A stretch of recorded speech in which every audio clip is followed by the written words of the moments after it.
seconds matter. A call that's literally life or death. I called a suicide hotline 12 times and nobody answered. And that was after I tried to kill myself.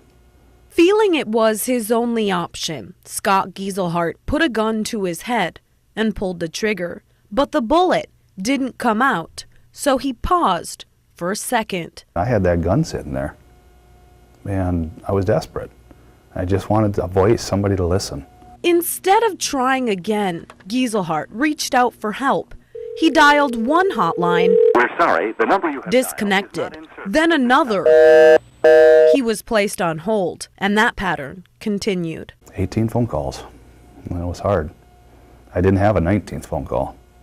18, and that was it. And I would have probably ended up doing it again, trying. He finally got someone on the other line, someone who led him to help that gave him his life back. I can start seeing in color again. Years later, Gieselhart, a volunteer firefighter, speaks openly about his PTSD and advocates for others. But he's still racking his brain trying to understand why it took so many calls before he got help. How many people call those hotlines and get put on hold, and that's the last phone call they make in their life.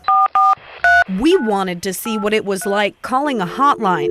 So I dialed a few numbers I found during a search on Google. Hi there, I'm a member of the media. I was just checking the wait time. Thank you. The longest I had to wait was a little over a minute, and that's because I was rerouted from one number to another. Every other call I made, I was able to talk to a real person in under a minute. The interesting part, almost every number I dialed was picked up by the same call center, FirstLink in Fargo. If you call the National Suicide Prevention Lifeline, it connects you to an area call center. In the state of North Dakota, that's FirstLink. If you have a 701 area code or a 218 area code, you're going to get routed to us. FirstLink also answers anyone who dials 211, a number for a variety of services. And they also answer dozens of other helplines that aren't open 24 hours. If our lines are busy, then it's going to roll over to the next available call center if you're suicidal or having thoughts, or you have someone else that you're worried about. Right. Last year, they took around 2,500 calls relating to suicide, and they have to keep wait times low because they're inspected often to keep their accreditations.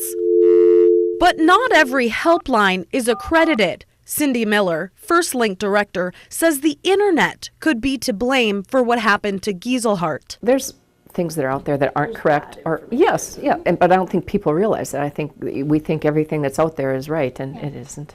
If a helpline loses funding or shuts down, that number is still out there, floating around on the internet or in an old pamphlet, leaving those in need waiting.